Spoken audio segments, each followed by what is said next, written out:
You ate McDonald's today? CITIC might own that. You flew on an airline? CITIC had a stake in it.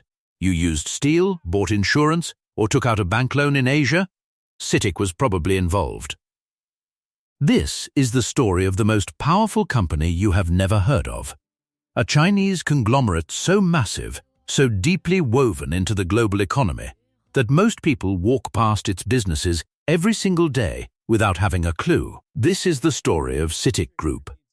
And by the end of this video, you will never look at the world economy the same way again. Let us start with a number: 8.29 trillion Hong Kong dollars. That is the total assets of CITIC as of 2019. That is not revenue. That is not profit.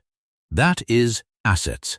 We are talking about one of the largest pools of foreign assets held by any single company anywhere on the planet. And yet, if I asked 100 people on the street right now, I guarantee you 99 of them would have no idea what CITIC even is. So how did this happen? How did one company become this enormous and stay almost completely invisible to the average person? To understand that, we have to go back to 1979, China.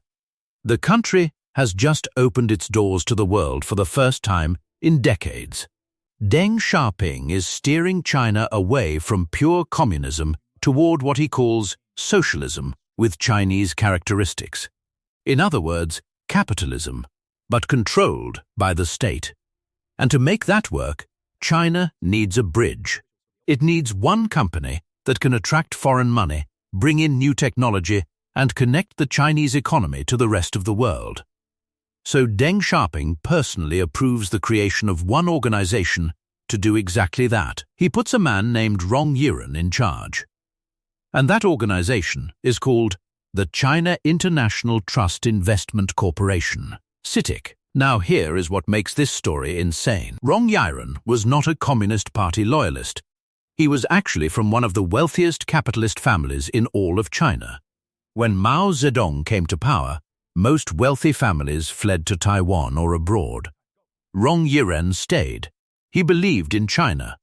And instead of being imprisoned, he was given one of the most powerful financial mandates in the country's history. Deng Xiaoping essentially handed a capitalist the keys to China's economic opening. Think about how bold that is. And Rong Yiren ran with it. From day one, CITIC was not like other Chinese state companies. It did not monopolize just one sector. It went everywhere. Banking, real estate, energy, manufacturing, aviation, telecommunications, steel, insurance, mining, infrastructure. Wherever there was money to be made or strategic ground to hold, CITIC planted its flag. By the 1980s, CITIC had already started going global. They bought a 12.5% stake in Cathay Pacific, Hong Kong's flagship international airline. They acquired Kawa Bank in Hong Kong. They took stakes in telecom companies. They were building an empire, one acquisition at a time, while most of the world was still trying to figure out what China even was. But here is where it gets really interesting. Because CITIC did not just grow inside China. It went on a global shopping spree that most people never noticed. In Australia, CITIC developed the Sino Iron Project in the Pilbara region of Western Australia.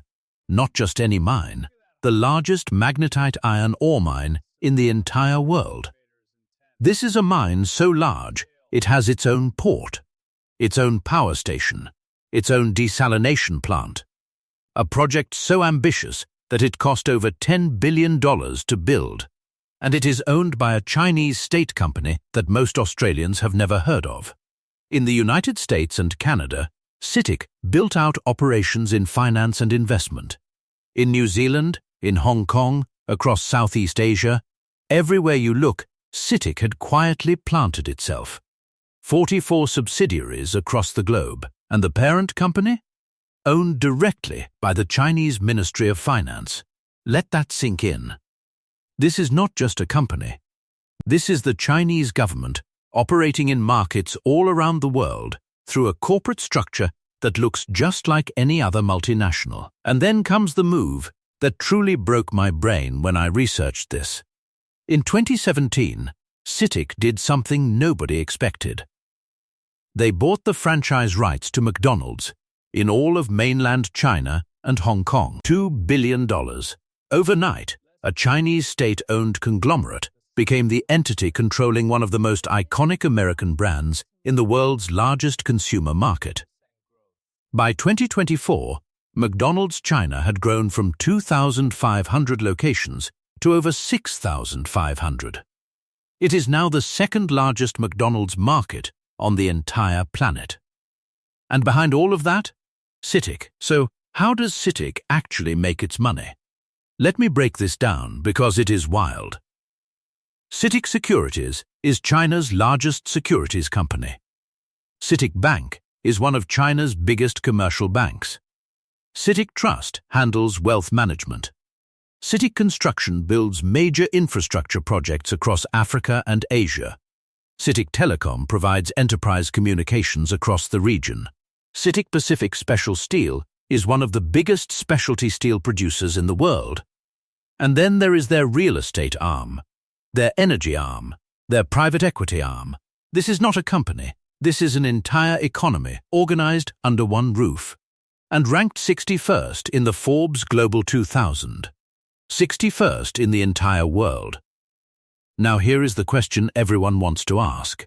Is this dangerous? Is a Chinese government-owned company silently owning major assets all over the world something we should be worried about? And this is where it gets genuinely complex, because CITIC has faced real scrutiny. In the late 2010s, governments in the US, Australia, and New Zealand started pushing back on Chinese state-owned companies acquiring assets in strategic industries. Some deals were blocked. Regulators demanded full ownership disclosure. Questions were asked about where the money was really coming from and who was really in control. And look, these are legitimate questions. When a company is ultimately owned by a government's Ministry of Finance, the line between corporate strategy and national strategy gets very blurry. That does not mean CITIC is doing anything illegal. In fact, CITIC has generally been more transparent than other Chinese conglomerates like Na or Anbang, both of which collapsed under the weight of debt and opaque ownership structures. CITIC is ranked by Forbes. It is listed on the Hong Kong Stock Exchange. It publishes financials. It operates within legal frameworks. But the scale of its influence and the fact that almost nobody in the West knows it exists, that is the real story here. Because this is not a conspiracy. This is something far more interesting than a conspiracy. This is a deliberate, patient, decades-long strategy of economic expansion, executed not through war, not through politics, but through business, through banks and mines and fast food restaurants and steel plants and telecom companies. China built the world's most ambitious economic footprint using a single company as the vehicle. And they did it so quietly that most people never even noticed. So, what can you take from the CITIC story? Number 1. The most powerful forces in the world economy are often the ones you have never heard of. Number 2. State and private interests are not always opposites. Sometimes the most aggressive capitalists are governments. Number 3. Infrastructure and finance are the real sources of power. Not armies, not headlines. Money and ownership. And number 4, in the modern world, whoever controls the supply chain, the bank, and the mine controls everything else. CITIC started as a bridge between China and the world. It became the world's most invisible empire. If this video opened your eyes, smash that like button right now. It genuinely helps this channel reach more people. Subscribe if you want stories like this every week, because trust me, there are more empires hiding in plain sight. Drop in the comments, which hidden empire do you want me to expose next? I will see you in the next one.